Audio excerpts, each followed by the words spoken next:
Magandang araw Pilipinas, narito po ang latest weather today forecast.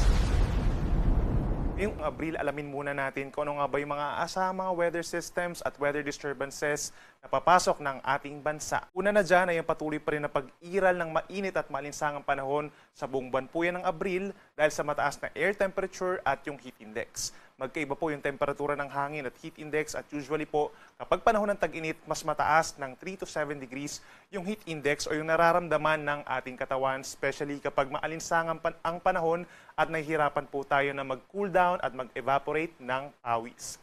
Isa sa mga dahilan po ng pagkakaroon ng mainit na temperatura ngayong buwan ng Abril ay ang easterlies pa rin o yung hangin nagmumula sa dagat Pasipiko at ang high pressure area na usually po malapit sa may northern Luzon. Usually yung high pressure area po, ito po yung sinking air o yung bumababang hangin. And as a result, nagkakaroon po tayo ng kakulangan ng pamumuo ng mga ulap at kakulangan din sa pagkakaroon ng mga pag-ulan. Madalas po yan nangyayari po pagsapit dito sa may northern and central Luzon. Habang sa natitirang bahagi ng bansa, patuloy ang pag-iral ng easterlies or mas madalas ang easterlies for the month of April. At pagdating sa mga weather disturbance, possible pa rin po ang mga low pressure area at for the month of April, 0 or 1 po ang forecast natin na tropical cyclone or bagyo.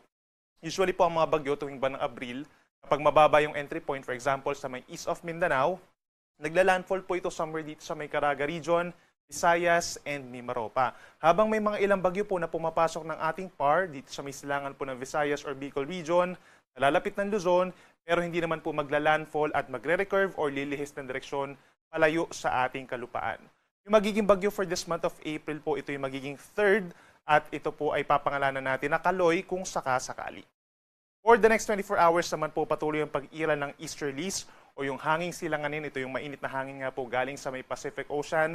Nagdadala ng generally mainit na panahon. May tsansa po ng mga pulupulong mga pag-ulan or pagkita at pagkulog. Lalo na po sa bahagi po ng Mindanao. Asahan po simula ngayong hapon hanggang bukas ng madaling araw. Meron mga 1 to 2 hours na mga rain showers or thunderstorms. Habang sa malaking bahagi ng Luzon and Visayas, asahan pa rin po yung generally fair weather conditions. So ibig sabihin generally maaliwalas naman ang kalangitan, lalo na po mamayang gabi at aasahan lamang po yung mga minsang pagkulimlim at mga isolated rain showers sa bahagi po ng Visayas. At base na rin sa ating latest satellite animation, wala naman tayo nakikitang mabumuong bagyo hanggang sa matapos ang Semana Santa.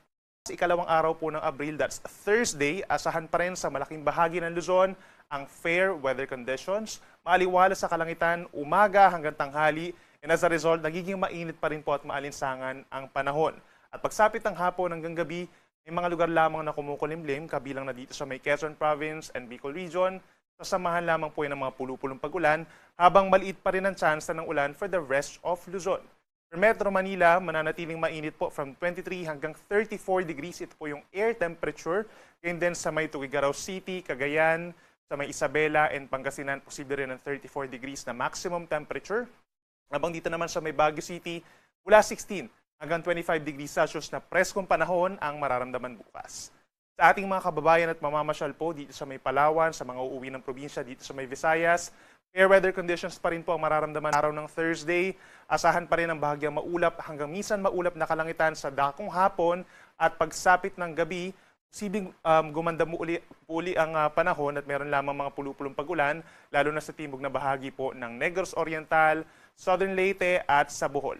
Temperatura natin sa may Puerto Princesa 24 to 32 degrees, habang mainit sa may Iloilo City hanggang 33 degrees Celsius. At sa ating mga kababayan po dito sa Mindanao, halos katulad din po na weather conditions ang mararamdaman as today. Bahagyang maulap hanggang kung minsan maulap ang kalangitan. So sa umaga may mga times po maraming lugar sa Mindanao magiging maaraw naman ang panahon. Pero sa dakong hapon hanggang sa gabi, meron muli mga localized thunderstorms, lalo na dito sa may Zamboanga Peninsula, bahagi ng Northern Mindanao, paligid dito sa may Moro Gulf, sa may Basilan, Sulu, Tawi-Tawi, at sa may Socsagen. Mataas po ang chance ng mga localized thunderstorms o yung mga pulupulong pagkidlat, pagkulog. And in terms of temperature, matataas din po yung ating mga possible air temperatures dito sa may Zamboanga City hanggang 32 degrees at sa may Davao City hanggang 34 degrees Celsius. Yung mga heat indices natin mananatiling mataas, kabilang na dito sa may Iloilo, sa may Capiz, at sa bandang Mindanao, sa mga syudad po ng Zamboanga, Davao, General Santos, Cotabato, and Butuan, posibleng halos more or less nasa 40 degrees po ang mararamdamang init. Kaya't paalala pa rin sa ating mga kababayan, for the entire country na rin po ito, no? ugaliin pa rin ang pag-inom ng tubig at magsuot lamang ng komportableng damit para iwas heat stroke.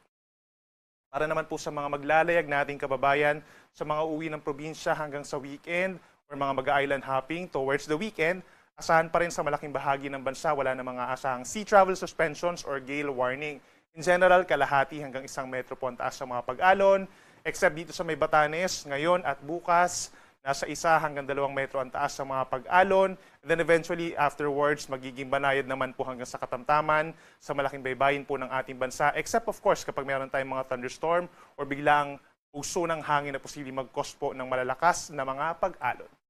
At para naman sa lagay ng ating panahon po simula po sa Good Friday hanggang sa Eastern Sunday, malaking bahagi pa rin po ng ating bansa ang magkakaroon ng generally maaraw at magandang panahon. Yun nga lang po magiging mainit talaga at maalinsangan pa rin po noon dahil nasa kalagitnaan pa rin tayo ng tag-init at may mga tsansa ng pag-ulan lalo na po sa may Eastern Visayas at halos buong Mindanao. So dito po sa Luzon, halos magkakatulad pa rin po na weather conditions from Friday to Sunday. So sa mga magbabakasyon na po towards the weekend, aasahan pa rin ang maaraw, mainit na panahon. Make sure po na meron tayong payong o sombrero kung lalabas po ng bahay. Or kung lalabas ng bahay, make sure na umiwas po dun sa delikadong oras from 11 a.m. to 3 p.m. para iwas heat stroke. For Metro Manila, temperatura posible umakyat pa sa 34 degrees Celsius. Presko pa rin po sa may Baguio, sa madaling araw, 15 degrees Celsius. Habang dito sa may Legazpi City from 24 to 32 degrees Celsius. Sa ating mga kababayan po sa Visayas, ganyan din po na nakikita natin magiging generally bahagyang maulap at minsan maaliwalas ang kalangitan sa umaga hanggang sa early afternoon. And then pagsapit ng hapon, may mga lugar, lalo na po dito sa may parting Eastern Visayas, sa may Northern Samar, Eastern Samar, medyo mataas ang tsansa ng mga pag-ulan pagsapit po ng Friday and Saturday. Ganyan din sa timog na bahagi po ng Negros Island Region and Siquijor. Kaya't mag-ingat po sa mga posibleng biglaang pag-ulan doon. Temperatura natin sa may Metro Cebu, 26 to 31 degrees. Pinakamainit, inulit natin sa may areas po ng Iloilo and Capiz sa mga kapatagan doon. Posible hanggang 40 degrees na heat index o yung mararamdamang init. At sa ating mga kababayan po dito sa Mindanao, pagsapit ng Biyernes Santo at Sabado Santo or Black Saturday, asahan po ang mataas na tsansa ng pag-ulan sa may eastern sections ng Mindanao. Sa may bahagi ng Caraga Region and Davao Region, make sure na meron tayong baong payong. Magiging mas madalas na po yung mga pag-ulan doon. At pagsapit ng hapon, ilang bahagi pa po ng Mindanao, pagsapit ng Friday and Saturday, kabilang ang Zamboanga Peninsula and Northern Mindanao magkakaroon ng mga localized thunderstorms at minsan malalakas po ito, posible yung bigla mga pagbaha at pagguho ng lupa. At pagsapit ng linggo, malaking bahagi ng Mindanao, mag-i-improve yung weather, bahagyang maulap at minsang maliwalas sa manyong kalangitan. At pagsapit ng hapon hanggang gabi,